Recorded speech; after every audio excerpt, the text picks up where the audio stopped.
हरि ओम।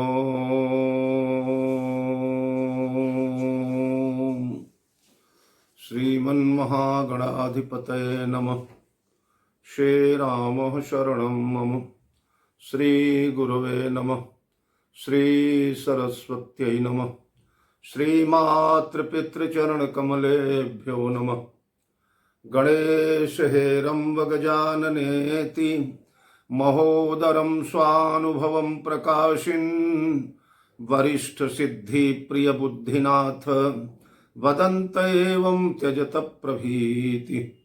ओम नमः परमहंसास्वादित चरण कमल चिन्मकरंदाय भक्तजनमानस निवासाय श्रीरामचंद्राय वंदे विदेह तनया पद पुंडरीकं कैशोर सौरभ समाहृत योगी चित्तम हंतुम त्रितापमनिशं मुनिहंस सेव्यं शनमानिशालि परिपीत पराग पुंजम।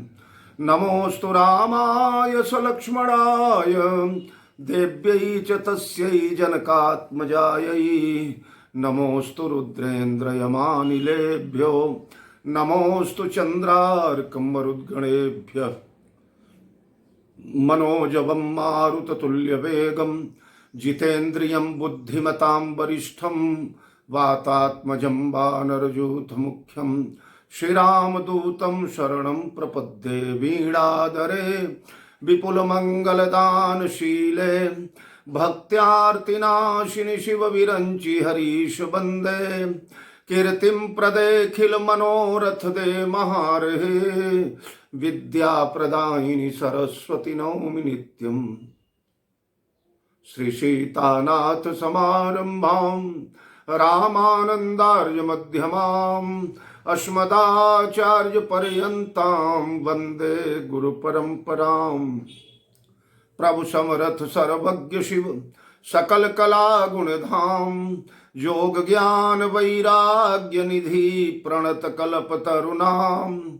अपने अपने घरन की सब काहू को पीर तुम ही पीर सब घरन की धन्य धन्य रघुवीर। खल दल बन दावायनल राम श्याम घन मोर रोम रोम में वज्र बल जय केसरी किशोर। जय कविता के गगन दिवाकर ज्ञान भक्ति के विमल प्रकाश पारिजात के पुष्पयाप हो। जय गोस्वामी तुलसीदास श्री गुरु चरण सरोज रज निज मन मुकुर सुधारी। बरनौ रघुबर बिमल जसु जोदायक फलचारि सियावर रामचंद्र की जय। श्री हनुमान जी महाराज की जय। गोस्वामी जी महाराज की जय।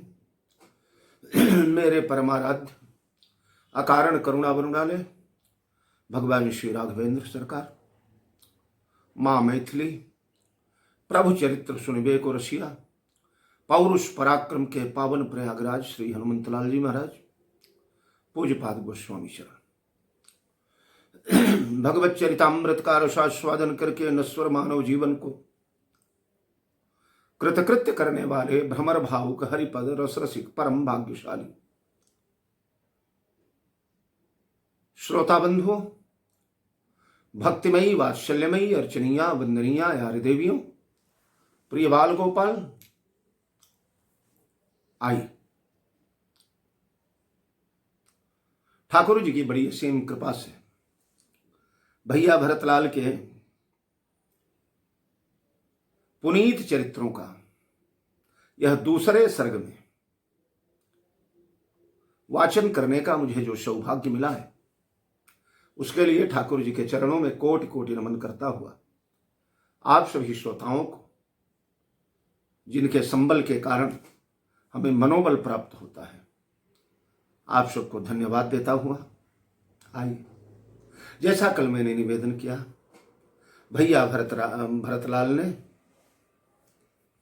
चित्रकूट सुचिथल तीरथ बन खग मृग सरसरि निर्झर गिरिगन प्रभु पद अंकित यवनि बिलोकी आयस होई तो आवो देखे अवश्य आयसु अनुसर हो तात विगत भय कानन चरो। भगवान श्री राघवेंद्र से भैया भरतलाल ने चित्रकूट दर्शन के लिए निवेदन किया। राघवेंद्र सरकार ने सहर्ष भरत को अनुमति दिया। अत्रि बाबा का आदेश लेकर के निर्भय होकर के चित्रकूट के वनस्थली में भ्रमण करो भरत, जैसा गुरुदेव आदेश देंगे वैसा वैसा कार्य करो। देवता लोग पुष्प वृष्टि करने लगे। धन्य भरत जय राम गोसाई, कहत देव हर्षत बरियाई। और उसके बाद मुनि मिथिलेश सभा सब काहू, भरत बचन सुनि भयउ छाहू। भरत राम गुण ग्राम स्नेहु, पुलकी प्रशंसत राव विदेहु। सेवक स्वामी सुभाव सुहावन, नेम प्रेम यति पावन पावन। वाह! जैसा कल मैंने निवेदन किया था, मुनि मिथिलेश सभा सब काहू। मुनि यानी वशिष्ठ जी, और मुनि में इनमें समस्त मुनियों को लिया जा सकता है जो रामादल की ओर से गए हैं या जो जनक की ओर से गए। उसके बाद महाराज मिथिलेश और समस्त सभा, इन सबको भरत वचन सुनि भयउ छाहू। भरत का वचन सुन करके बड़ा परमानंद प्राप्त हुआ।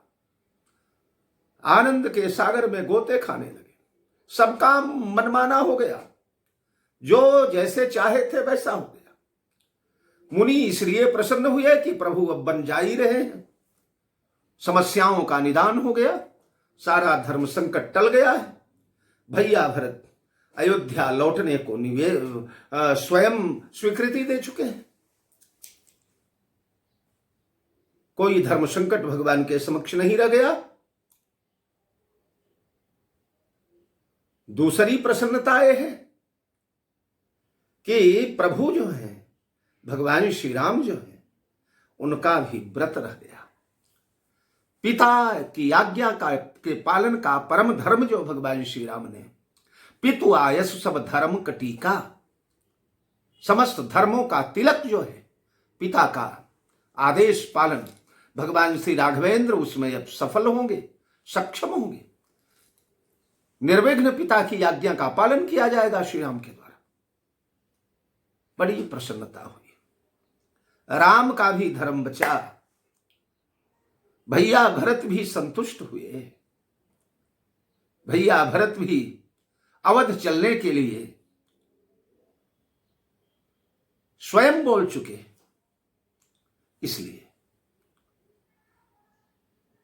सब आनंद से भरे। राजा जनक को बड़ा धर्म संकट था। मैं क्या करूंगा, मैं कौन सा निर्णय लूंगा, मैं किसके पक्ष में बोलूंगा। राजा जनक का वह धर्म संकट भी मिट गया। रानियों के समक्ष, मिथिलावासियों के समक्ष भरत की जो प्रशंसा किया था, जो कीर्ति किया था, और भरत के समक्ष भगवान श्री राघवेंद्र के नियम के बारे में, संकल्प के बारे में, दृढ़ता के बारे में जो राजा जनक ने भाषण किया था, पूर्व प्रवचनों में मैंने निवेदन किया है, वो सब की रक्षा हो गई। इसलिए जनक का दोबारा नाम लिया गया। एक बार मुनि मिथिलेश सभा सब काहू, भरत बचन सुनि भयउ छाहू। उसके बाद भरत राम गुण ग्राम स्नेहु, पुलकी प्रशंसत राव विदेह।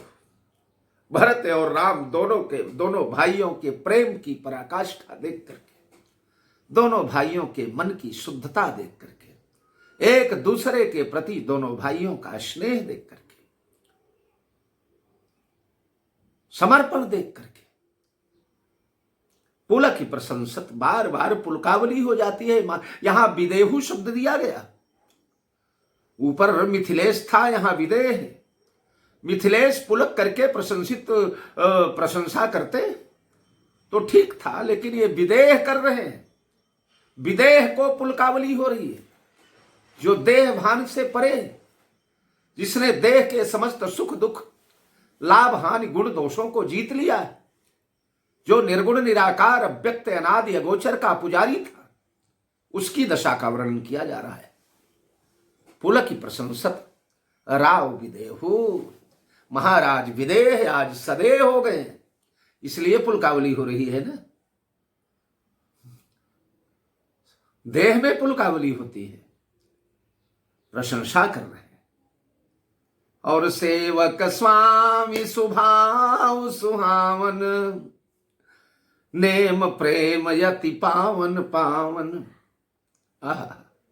सेवक स्वामी सुभाव सुहावन, सेवक और स्वामी के परम सुहावने स्वभाव को देख करके, सेवक का स्वामी के प्रति और स्वामी का सेवक के प्रति परस्पर देवो भव।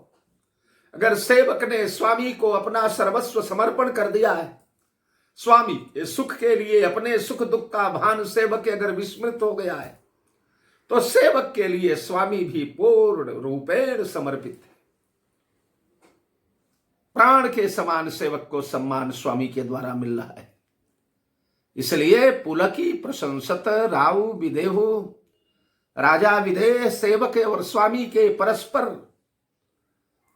प्रेम को देख करके, परस्पर समर्पण को देख करके, परस्पर एक दूसरे के सुख की भावना के पालन पोषण की प्रवृत्ति को देख करके, तत्सुख सुखित्वम, सेवक सोचता है तुम्हारे सुख में हमारा सुख समाया हुआ है, तो स्वामी कहता है नहीं नहीं, तुम्हारे सुख में मेरा सुख समाया हुआ है।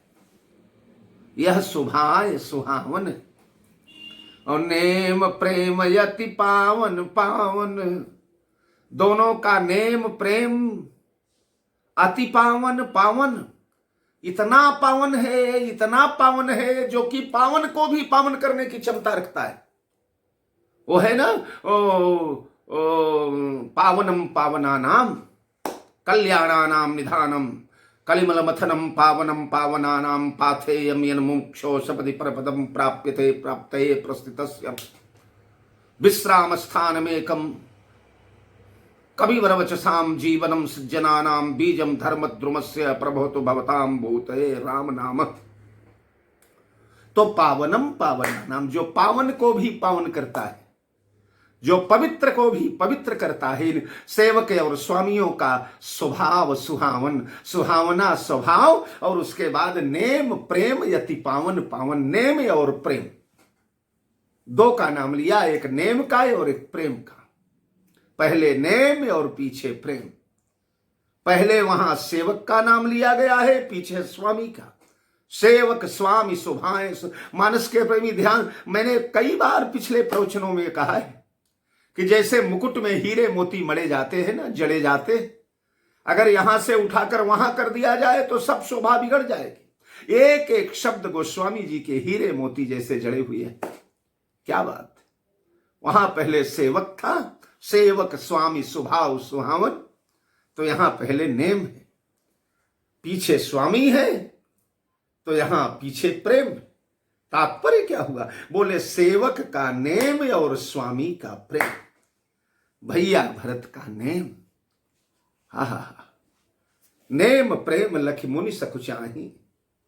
बड़े बड़े सिद्धात्मा यमलात्मा महात्मा सब भैया भरत के नेम प्रेम का को देख देख करके सकुचाते। हमने निरर्थक ये ढोंग, बड़ी बड़ी जटाजूट और भगवा कपड़ा और लंगोटी पहन करके, मुनिवेश धारण करके, कौपीन धारण करके, यजिन वसन धारण करके हम लोग बन गए हैं साधु, सन्यासी बन गए, बाबा बन गए। लेकिन हे भगवान, ऐसा ऐसा ऐसा नियम, ऐसा नियम।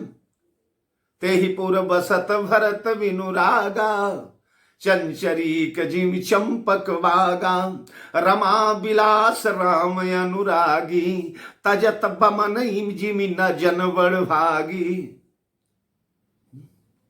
देह दिनई दिन दूबरी होई, घटई तेज बल मुख छवि सोई, नित नव राम प्रेम प्रण पीना, बढ़त धर्म दल मल नम। ये नेम है भैया भरतलाल का, पराकाष्ठा नेम की।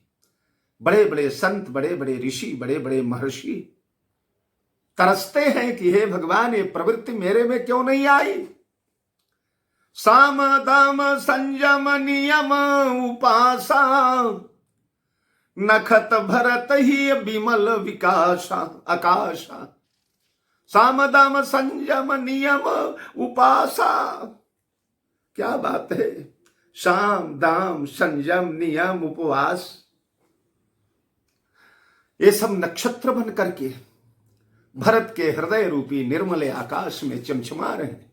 जैसे आकाश की शोभा तारे बढ़ाते हैं, वैसे भरत के हृदय की शोभा ये शाम दाम संयम नियम बढ़ाया करते हैं। ध्रुव विश्वास अवधिर आकाशी, स्वामी सुरथ सुरभीत विकासी। दो दिस समझ कहत सब लोगो, सब विधि भरत सराहन जोग। ये भैया भरत का नेम है। लखन राम सिय कानन बसही, भरत भवन रहित पतन कसही। राम लक्ष्मण सीता कानन में बसते, इसलिए बसते हैं कि उन्हें वनवास दिया गया है। वनवासी बने, तापस बने, उदासी बने हैं। उन्हें वन में बसना ही चाहिए, वन में रहना ही चाहिए। लेकिन जिसे राज दिया गया, पिता ने राज दिया, पिता दीन तजिराज, जात मनावन रघुबरहि भरत सरिस को आज। पिता प्रदत्त वह त्रैलोक विस्तृत राज्य, जिस राज्य के लिए अवध राज सुरराज सिहाई, दशरथ धनुषुनि धनदल जाई, ऐसे वैभव को त्याग करके फल मूल ग्रहण करते हुए नंगे चरण भगवान के पास आए।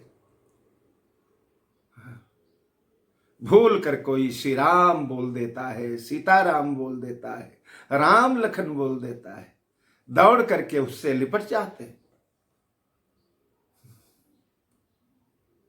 भगवान के चरण रज को देख करके उसे महाराज अंजन के समान नयनों में आंचते हैं, सिर में रगड़ते हैं, हृदय में रगड़ते हैं। ये भरत का नेम है, तो सेवक का नेम है और स्वामी का प्रेम। प्रेम इसलिए कि हमारे श्री राम प्रेमावतार ही हैं। गोस्वामी चरण तो कहते हैं, राम ही केवल प्रेम पियारा, जानी ले जो जाननिहारा। भगवान श्री राम प्रेम मूर्ति हैं। हाँ, ऐसा प्रेम कौन निभाएगा। सेवक अगर नेम की पराकाष्ठा है तो स्वामी प्रेम की पराकाष्ठा है। ऐसे प्रेम की पर भरद्वाज जी कहते हैं, जाना मरम नहात प्रयागा, मगन होत तुम्हारे अनुरागा। प्रयागराज में स्नान के उपरांत पंडा लोगों ने घेर लिया। राजकुमार हैं, चक्रवर्ती राजा के कुमार। लाल जी, अन्नदान करें, वस्त्र दान करें, गजदान करें, बाजीदान करें, रत्नदान करें। अब प्रयाग के पंडों को तो जानते ही हैं सब। महाराज अगर देने लगो तो कुबेर का भी वैभव लेकर के जाओ तो सब दान करवा लेंगे वो। भगवान श्री राम ने कहा, पंडा जी अभी हम वनवासी वेश में हैं, अभी हम आपको कुछ नहीं दे पाएंगे। हाँ, हमारे यहां एक विधा रही है, एक परंपरा रही है कि अगर यजमान के पास तत्काल धन नहीं है तो उधार भी दान दिया जाता है। हमारे यहाँ अनेकों लोग उधार दान करके, हम लोग भी, हमारे माता पिता बद्री नारायण से कहाँ कहाँ से आते थे जो है, वहां के पंडा लोग 2 महीने बाद, 4-6 महीने बाद, साल भर बाद आते थे। और नियम ये था कि उतने दिनों के मध्य में जितने ग्रहण आए हुए हैं, जितने ग्रहण आते हैं, उतना सवाया वो दान बढ़ जाता है। तो भगवान श्री राघवेंद्र ने कहा, पंडा जी आप लोग हमसे दान का संकल्प करवा लें। 14 वर्ष बाद गंगा मैया के आशीर्वाद से, आप लोगों के पुण्य आशीर्वचन से हम अगर लौट करके अयोध्या आएंगे तो आपका सारा दान, जितने ग्रहण लगेंगे उतना सवाया जोड़ जोड़ करके मैं प्रदान करूंगा। संकल्प होने लगा है और संकल्प बोलते बोलते पंडा लोगों ने आर्यावर्ते जम्बूद्वीपे भरत खंडे का उच्चारण किया। और जब भरत खंडे का उच्चारण किया तो हा भरत कह करके भगवान श्री राघवेंद्र तड़प उठे, विकल हो गए, धराशायी हो गए, मूर्छित हो गए। जल के छींटे मार मार करके भगवान को जगाया गया। ये दशा भगवान की हो गई। भरद्वाज कहते हैं भरत से, भरत हम साधु हैं, उदासीन तापस मन रही, हम कोई मुंह सिफारिश नहीं कर रहे, मुंह देखी नहीं कह रहे। भरत, जिस रात भगवान हमारे यहां थे तो देखिए, कोई पति पत्नी अगर शयन कर रहे हो रात्रि काल में, छिप करके चोरी चोरी उनकी बात सुनना अपराध होता है, महा अपराध होता है। पर हमने वह अपराध किया। श्री राम सीता को एक कुटिया दिया था, सभी पे लक्ष्मण को दूसरी कुटिया दिया था। निशीत काल में मैं उठा और मैंने कहा, लक्ष्मण उस दूसरी कुटी में नहीं गए, वहीं श्री राम के कुटिया में ही रहे, प्रभु के चरण दबाते रहे। मैंने सोचा अगर इन लोगों के मन में कोई दुर्भाव होगा भरत के प्रति इनके मन में अगर कोई विकार होगा, भरत को दोषी समझते होंगे, तो आज रात में सारी पोल खुल जाएगी। और भरत में सुनने के लिए बैठ गया। मैं साधु हूं, मुझे करना तो नहीं चाहिए था ऐसा, लेकिन प्रभु का मनोभाव जानने के लिए मैंने ऐसा किया। और जानते हो क्या हुआ? क्या हुआ? गुरुदेव बोले, लखन राम सीता ही अति प्रीति, निसी सब तुम ही सराहत बीती। सारी रजनी गुजर गई भरत, ब्रह्मबेला आ गई, पक्षियों का कलरव प्रारंभ हो गया। तब तक मैं भी छिपा बैठा रहा दरवाजे पर। सारी रात श्री राम लक्ष्मण सीता निसी तब तुम ही सराहत बीती। मेरा भरत कैसा होगा? आएगा तो क्या सुनेगा? सुनने के बाद क्या अवस्था होगी? भरत यह आघात सह पाएगा कि नहीं सह पाएगा? भरत के राज तिलक में कोई बाधा तो नहीं आएगी? भरत को कोई बगावत का सामना तो नहीं करना पड़ेगा? अयोध्यावासी भरत का स्वागत करेंगे या नहीं करेंगे? बस सारी रात इसी उधेड़ बुन में डर था मेरे को थोड़ा लक्ष्मण का ज्यादा। कहीं लक्ष्मण कुछ कटुवचन कहेगा, लेकिन नहीं, यहां लक्ष्मण का तो पहले ही नाम ले लिया, लखन राम सीता ही अति प्रीति। तीनों ने डट करके जम करके आपकी प्रशंसा किया। ये हमारे भगवान का प्रेम है। राम ही बंधु सोच दिन राती, अंडन कमट हृदय जही भांति। हाँ, कछुआ जो है अपना अंडा जल के बाहर जाकर के सूखे में कहीं रेत में देता है और जल में रहता है, जल में रहकर अपने दृष्टि से सेता रहता है। तो अपने भाइयों को भगवान श्री राम, भाई लोग भले ही दूर रहते हो, लेकिन जैसे कछुआ अपने अंडे को दूर रह करके पालता है, पोसता है, सेता है, दृष्टि से उसको सेता है, दृष्टि से उसे ऊर्जा प्रदान करता है, दृष्टि से उसे कुशलता प्रदान करता है, वैसे हमारे भगवान श्री राम, भरत अयोध्या में भले रहते हो, लेकिन वन में रह करके जैसे कमठ अपने अंडे को एक क्षण भी नहीं भूल पाता, वैसे अपने भाइयों को भगवान नहीं भूल पाते। ये हमारे भगवान रामभद्र का प्रेम है, भला स्वामी का प्रेम। जीवन में पहली बार बिलखाए हैं प्रभु, पिता की मृत्यु सुनकर भी रोए हैं, पूरा चित्रकूट का जंगल रोया है, कण कण रोया है, पत्थर पिघले हैं, वृक्ष रोए हैं, पशु खग मृगन्न कीन आहारू, पुर परिजन कर कौन विचारू।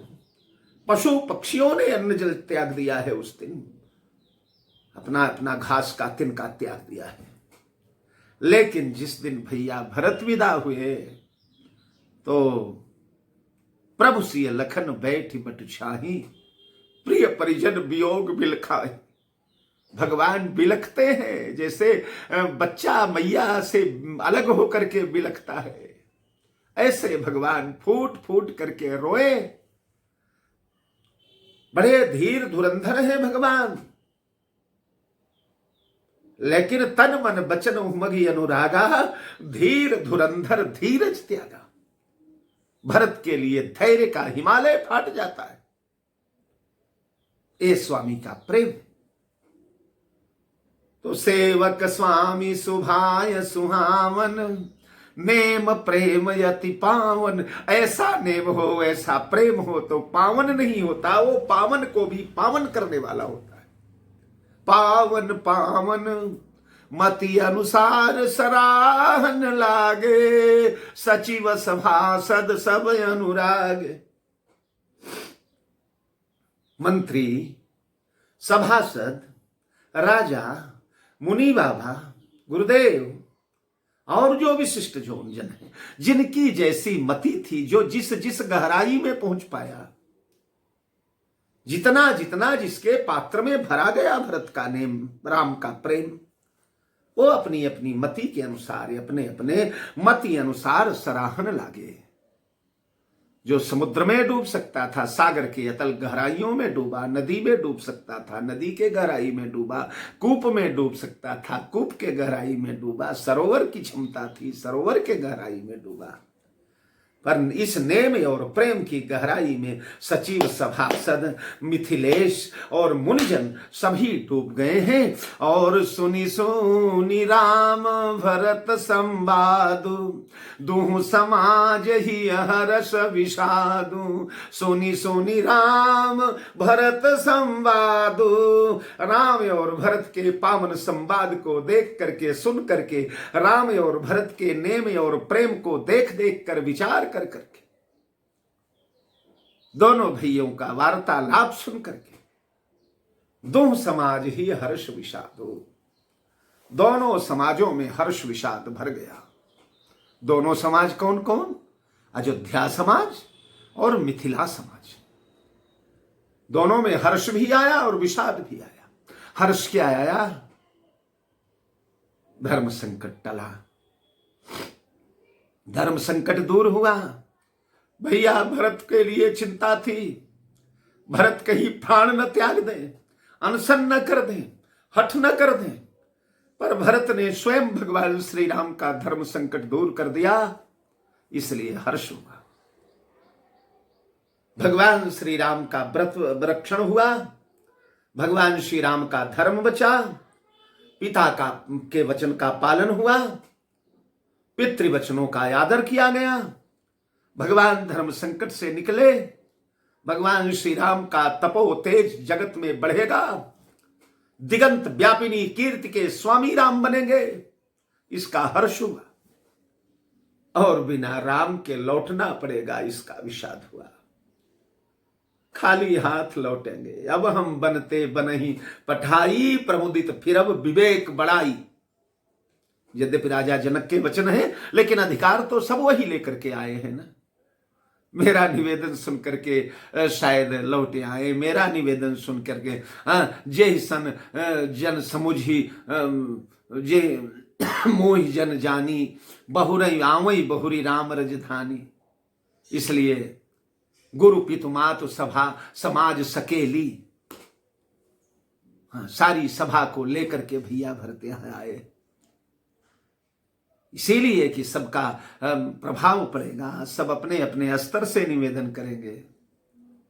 तो ये विषाद है कि आए थे इस लालच में कि श्री राम को लेकर के चलेंगे, लेकिन अकेले लौट कर जाना पड़ेगा। जो अयोध्या वाले बचे कुचे हैं वहां, जो मिथिला वाले मिथिला में रह गए हैं, पूछेंगे कि क्या करके आए, क्या जवाब दिया जाएगा कि वन से हमने और आगे पठा दिया राम को, अब हम बनते बन ही पठाई।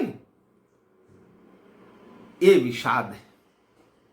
या दूह समाज ही हर्ष विषादो। दूह समाज का मतलब एक वनचरों का समाज, मुनियों का समाज, जंगल के रहने वाले मुनि, तपस्वियों का समाज, वनवासियों का समाज, खगमृगों का समाज, चित्रकूट के कोल भील किरातों का समाज, और एक मिथिला अवध का राज समाज। राज समाज विषाद में डूब गया और एक वनवासियों का समाज हर्ष में डूब गया। प्रभु रुकेंगे, अब भगवान से वियोग नहीं होगा। ये बेचारे कांप रहे थे, ये अयोध्या वाले हमारे जीवन धन को लेकर चले जाएंगे, हमारा अनमोल रतन अयोध्या चला जाएगा। सबका विषाद दूर हो गया। या हर्ष, अयोध्या, मिथिला, ये सारा समाज एक है और दो समाज ही है हर्ष विषादु। एक देवताओं का समाज है, देव समाज। देव समाज हर्ष में भर गया। अब प्रभु का वनवास बिल्कुल निश्चित हो गया। अब भगवान श्री राम वन में जाएंगे, हमारा भार मिटेगा, हम प्रसन्न होंगे, हम हर्षित होंगे। समाज का नाम है तो उस समाज में आप पृथ्वी को भी ले लेंगे, उस समाज में आप देवताओं को भी ले लेंगे, उस समाज में आप वनवासियों को भी ले लें, मुनियों को भी ले लें। ये समाज हर्ष से भरा है और अयोध्या मिथिला का समाज विषाद से भरा हुआ है। लेकिन एक और व्यक्तित्व है, वाह, बड़प्पन का एक और बड़प्पन का मानदंड यहां बैठा हुआ है। वो कौन? बोले राम मातु सुख दुख समझानी, कही गुण राम प्रबोधि रानी। राम ना मात सुख दुख समझानी। भगवान श्री राम की भैया माता कौशल्या सुख दुख समझानी। सुख और दुख दोनों को समान मान रही। सुख क्या है इनको? मेरा भरत सुरक्षित रह गया, मेरे भरत पर जो संकट आने वाला था अब टल गया। भरत ने स्वयं भगवान श्री राम से अयोध्या जाने की चर्चा कर दिया। भरत वन दर्शन करने के लिए अंतिम चरण उठाने जा रहा है। अब इसके बाद भरत राम को विवश नहीं करेंगे। वाह भरत, हे कैकेयी नंदन, मेरे नैनों के तारे, बेटा तुम सुरक्षित रह गए। और दुख क्या है? मेरे प्राण प्यारे राम वन में चले जाएंगे। भरत के लौटने का, भरत के सुरक्षित रहने का, भरत के सब स्वीकार कर लेने का, सुख और राम के बन जाने का दुख दोनों समान है। क्योंकि भरत राम दो सुत समझानी। कैकेयी मैया के तो दोनों और कौशल्या मैया के तो दोनों बेटे बिल्कुल समान हैं। यही समानता चक्रवर्ती महाराज में भी थी। मोरे भरत राम दुई आँखी, सत्य कहूं करि शंकर साखी। किसी को दो आंख हो और पूछो कि कौन सी ज्यादा प्रिय है, किस आंख से तुम ज्यादा प्रेम करते हो, कौन सी आंख तुम्हें अच्छी लगती है, क्या बताएगा बेचारा। तो राम मात सुनी उठी सुमानी, भरत राम दो सुत समझानी। तो राम और भरत दोनों पुत्र एक समान, एक घर लौट रहा है, एक बन जा रहा है, इसलिए सुख दुख समझानी। या ये साधना की चरमोत्कर्ष स्थिति है। गीता में भगवान श्याम सुंदर ने, भगवान कृष्ण ने जो समत्व योग का वर्णन किया है, समता का वर्णन किया है, जो बड़े बड़े मुनि हैं, बड़े बड़े सिद्ध हैं, बड़े बड़े तापस हैं, वो सुखे दुखे समय कृत्वा समो कृत्वा लाभा लाभो जया जय। सुखे दुखे समय कृत्वा लाभा लाभो जया जय। सुख और दुख, सुख हर सही जड़ दुख बिल खाही, दो सम धीर धरही मन माय। मूर्ख लोग सुख में प्रसन्न हो जाते हैं, दुख में बिलखने लगते हैं, दुख में विकल हो जाते हैं। कौशल्या मैया सुख और दुख दोनों को बिल्कुल समान समान मानती हैं। जीवन में सुख और दुख का आना जाना लगा ही रहता है, इसलिए सुखे दुखे समो कृत्वा लाभा लाभो जया जय। हाँ, इसलिए राम मातु सुख दुख समझानी। ये जीवन की परिस्थिति है। अरे भाई, इन राम मातु ने राम रूप में जब भगवान का प्रथम दर्शन हुआ मनुष्य रूपा के रूप में, भगवान ने वरदान मांगने को कहा तो मैया कौशल्या ने यही मांगा था न, सोई सुख सोई गति सोई भगति सोई निज चरण सनेव, सोई विवेक सोई रहनि प्रभु मोहि कृपा कर देहो, हम ही कृपा कर देहो। तो ये विवेक मातु विवेक अलौकिक तोरे, कबहु न मिटी ही अनुग्रह मोरे। ऐसी अवस्था, ऐसी दारुण अवस्था में भी प्राण त्याग तो कौशल्या को करना चाहिए था। माता है, ममतामयी है, कोमल हृदय है, पर ना, मातु बिलो विवेक अलौकिक तोरे, कबहु न मिटी ही अनुग्रह मोरे। तो यहां सुख और दुख दोनों को समान जान रही हैं। और कही गुण राम प्रबोधि रानी, रानी ने भगवान श्री राम का गुण कह करके, गुण देख करके प्रबोध किया। गुण क्या देखा? राघव, तुमने रघुवंश की कीर्ति को गगनचुंबी बना दिया। जब जब रघुवंश का नाम आएगा तो सर्वोपरि तुम ही रहोगे बेटा। पिता के वचन का ऐसा पालन किया है, भ्रातृ स्नेह का ऐसा रक्षण किया है, विमाता को भी इतना आदर दिया है। मेरे राम, तुम्हारे गुण का जीवन भर वर्णन किया जाए तो भी पूर्ण नहीं होगा। कही गुण राम प्रबोधि रानी, रानी ने अन्य जो रानियां हैं, सुमित्रा, कैकेयी इत्यादि, जो बिलख रही थी, अन्य रामायणों में अनेक रानियों का जो वर्णन आता है, उन सब रानियों को प्रबोधा। गीता प्रेस में कही गुण राम प्रबोधि रानी है, पर अन्य रामायणों में कोदव राम प्रेस की जो रामायण है ज्वाला प्रसाद जी की, उसमें कही गुण दोष प्रबोधि रानी, गुण और दोष का वर्णन किया मैया ने। या कही गुण दोष प्रबोधि रानी, राम के गुण का वर्णन किया है और रानी ने प्रबोध किया कि मेरे राम का जो गुण है वही हम लोगों के लिए दोष बन रहा है। राम की सत्यवादिता, राम की पितृनिष्ठा, राम का पितृवचन पालन, राम का त्याग, राम की निर्लेपता, राम की प्रजावत्सलता, राम का धर्म रक्षण। सखी है तो बहुत अच्छा, पर जगत के लोगों के लिए, साधारण लोगों के लिए, ममतामयी माताओं के लिए तो दोष के समान है न। इसलिए कही गुण दोष प्रबोधि रानी। गुण दोष जिन रामायणों में है उनका यह तात्पर्य होता है कि राम का गुण जो है वही हम लोगों के लिए, सर्वसाधारण के लिए, जगत के प्राणियों के लिए। हे राम, तुम्हारे पद चिन्हों पर चलना बहुत कठिन है।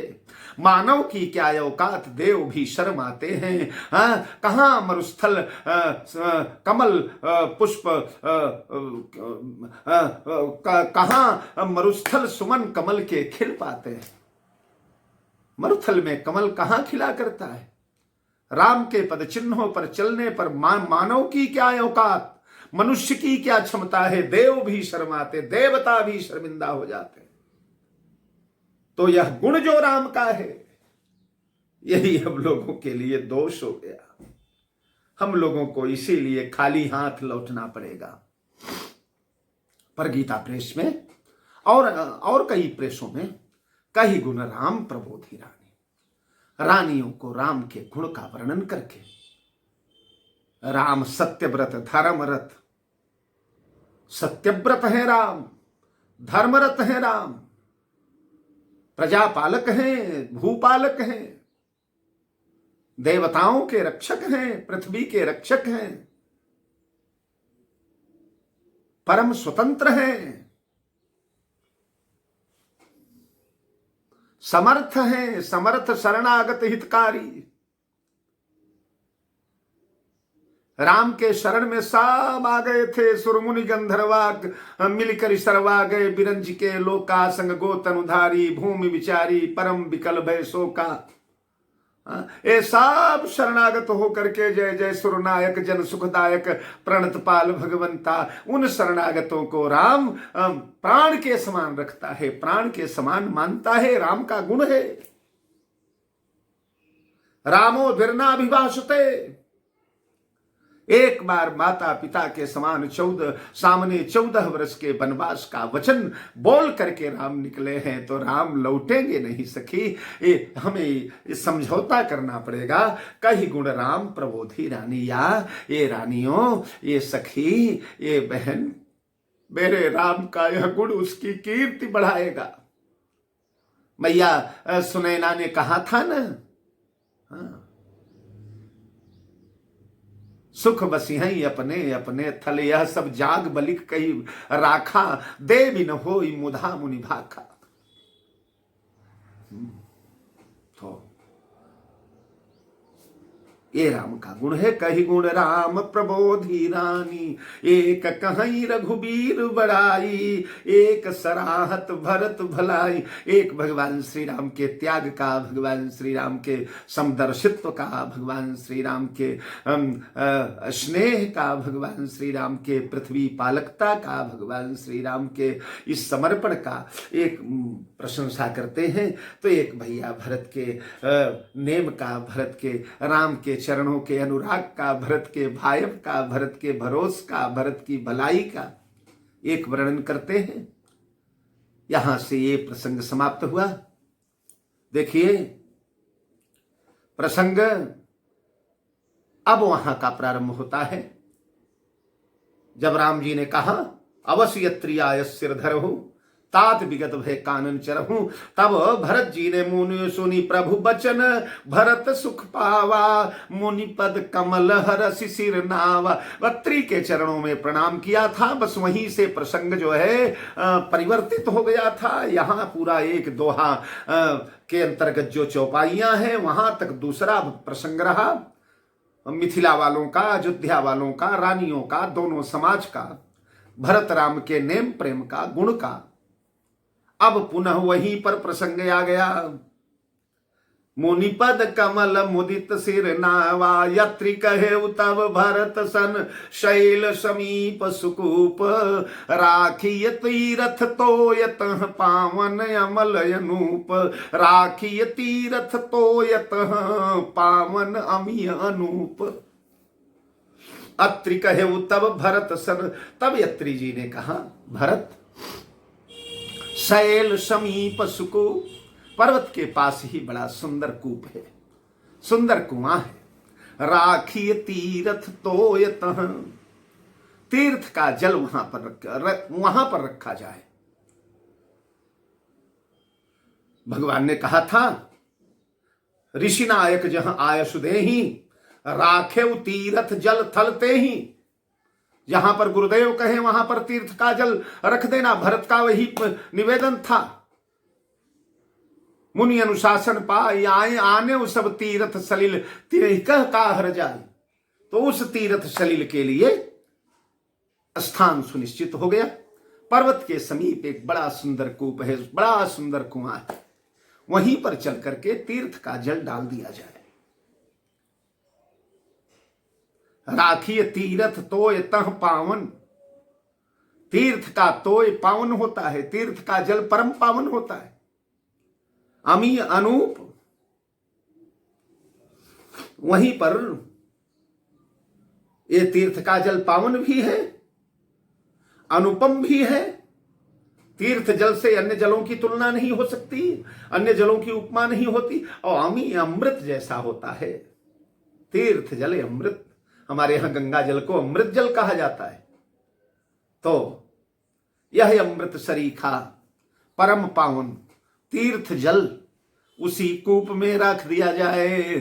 अरे भरत यत्रि अनुशासन पाई, जल भाजन सब दिए चलाई।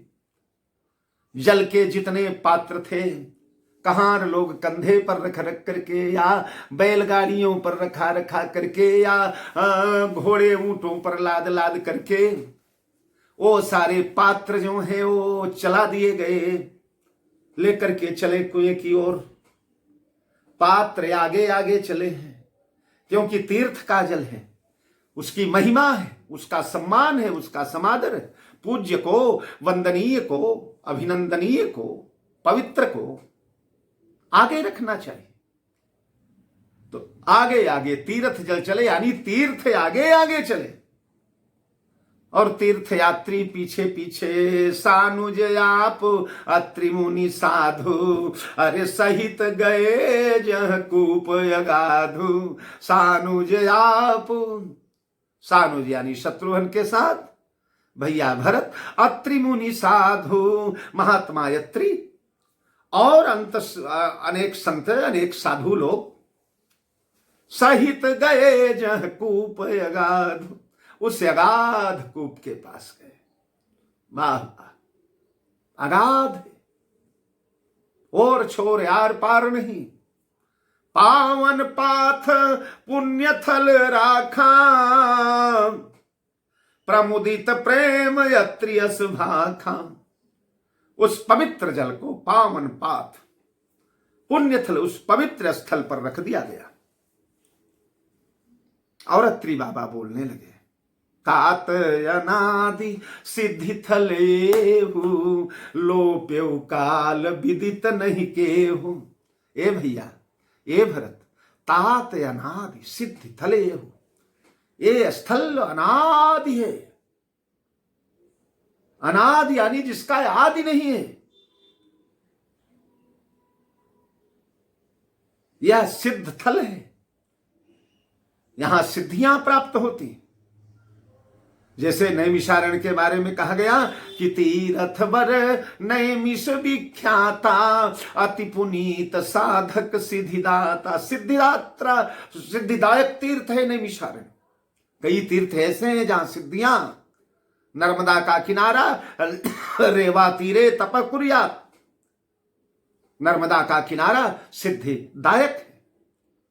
हमारे यहां प्रयाग के आगे विंध्याचल पर्वत सिद्धिदायक, बड़े बड़े सिद्ध वहां तपस्या करके अपनी मनो हिमालय सिद्धदायक है। गिरनार पर्वत सिद्धदायक है। नासिक में ब्रह्मगिरी पर्वत सिद्धों का स्थान है, बड़े बड़े सिद्ध रहा करते हैं।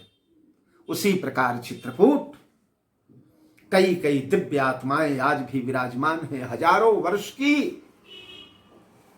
बड़े बड़े भाग्यशालियों को उनका दर्शन होता है।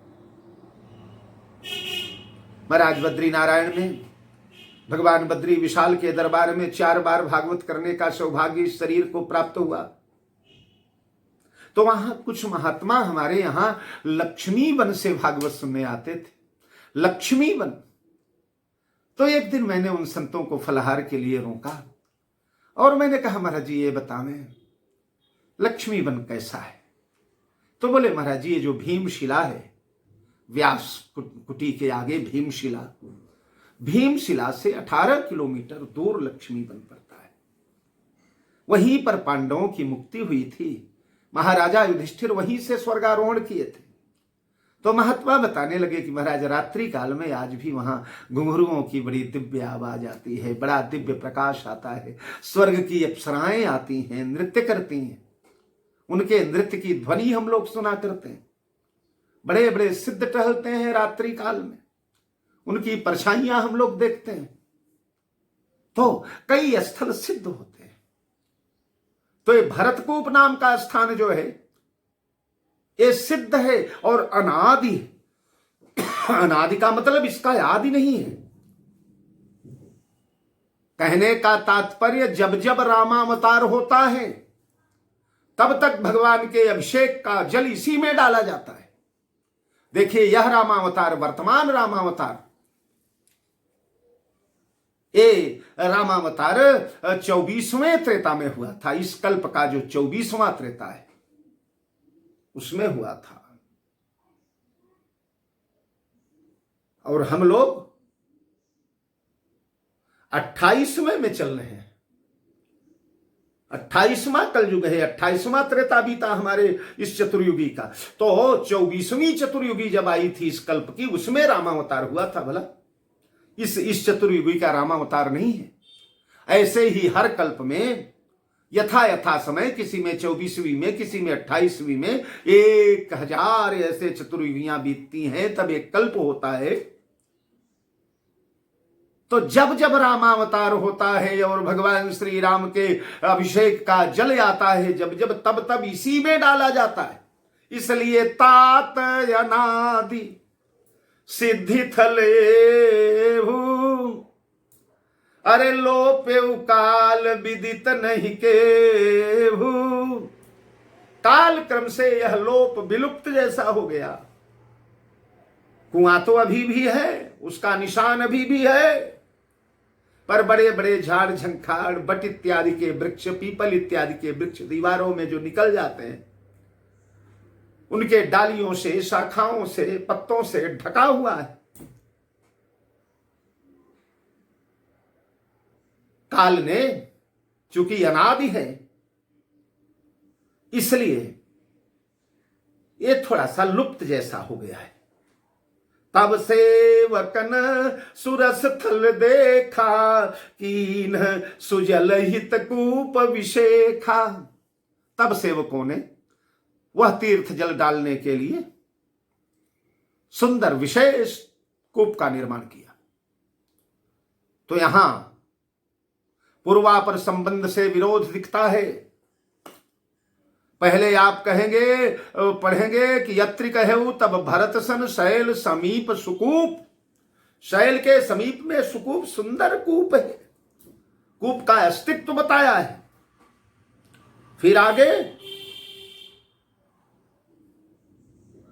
यह कूप सहित गए जह कूप अगाधु।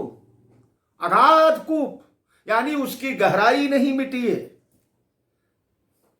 गंभीरता ज्यों की त्यों है। ऊपर से कुछ झाड़ झंखाड़ों, लताओं इत्यादि के द्वारा घेर लिया गया है। तो सेवकों ने वो सब देखा।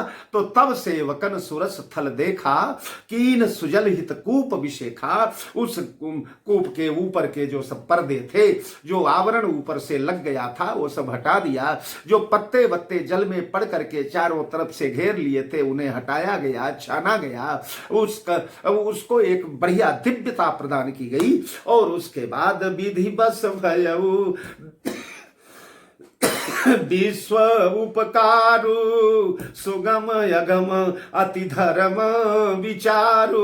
विधिवश विधाता का विधान से अनायास सहज ही विश्व उपकारु, जगत का उपकार हो गया।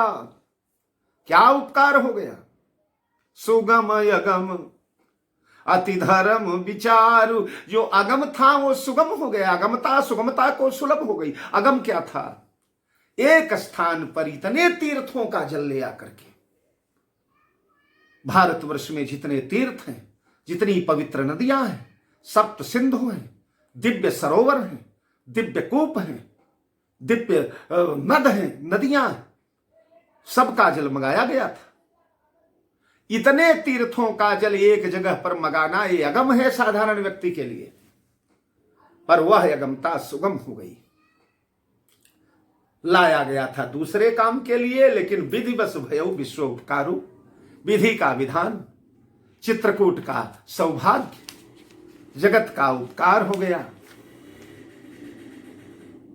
बस कीन सुजल हित कूप विशेषा।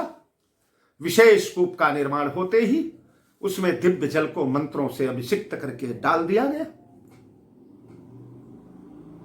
गुरुदेव ने कहा, भरत भैया, भरत कूप अब कहीं है लोगा, अति पुनीत अति पावन तीर्थ जल जोगा।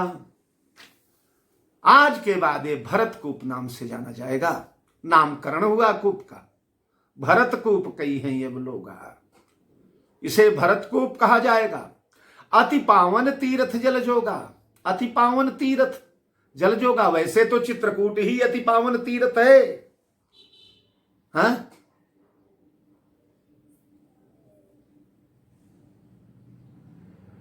कामद भेगिरि राम प्रसादा, अपलोकते अपहरत विषादा।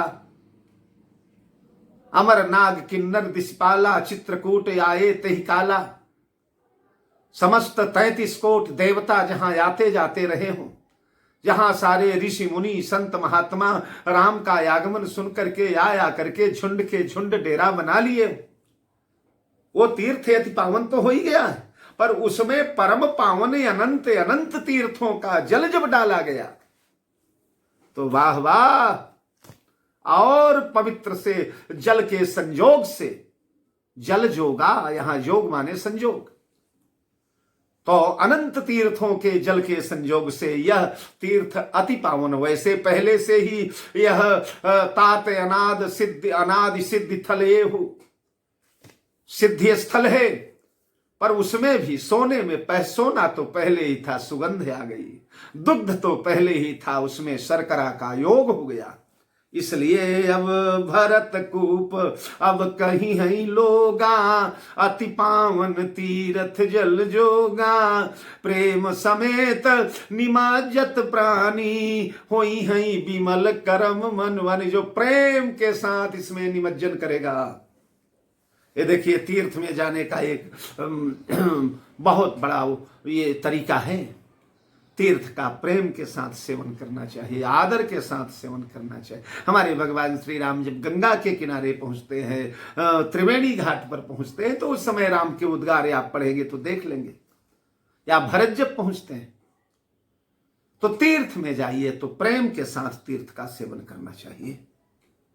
तो प्रेम के साथ जो लोग इसका तीर्थ सेवन करेंगे वो होई हैं विमल करम मन वाणी, वो विमल हो जाएंगे, उनका मल निर्मल हो जाए, मन निर्मल हो जाएगा। जितना मल काम क्रोध मद लोभ ईर्ष्या अहंकार राग द्वेष पाखंड छल छिद्र असूया, ये सारे जो मल लिपटे रहते हैं मानस में, ये सब धुल जाएंगे।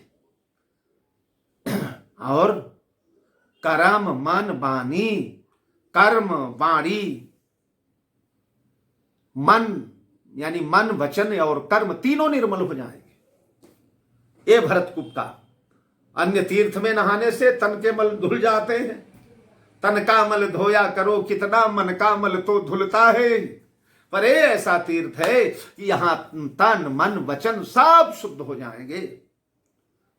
अब कहत कूप महिमा सकल गए जहां रघुराव, कूप की विचित्र महिमा का वर्णन हुआ और सब लौट लौट कर राम जी के पास गए। कूप महिमा का वर्णन, जिस तीर्थ में जाइए तीर्थ की महिमा सुनना चाहिए। गाधि तनय सब कथा सुनाई, यही प्रकार सुरसरी मही आई। और भगवान के पास गए। इस प्रकार भरतकूप की रचना हुई। आज यही वाणी को विराम दे रहे हैं। कल जो है भैया भरत का चित्रकूट दर्शन और अयोध्या प्रस्थान की तैयारी हो जाएगी। यहीं से वाणी को विराम। जय जानकी जीवन। बहुत बहुत धन्यवाद आप सभी को।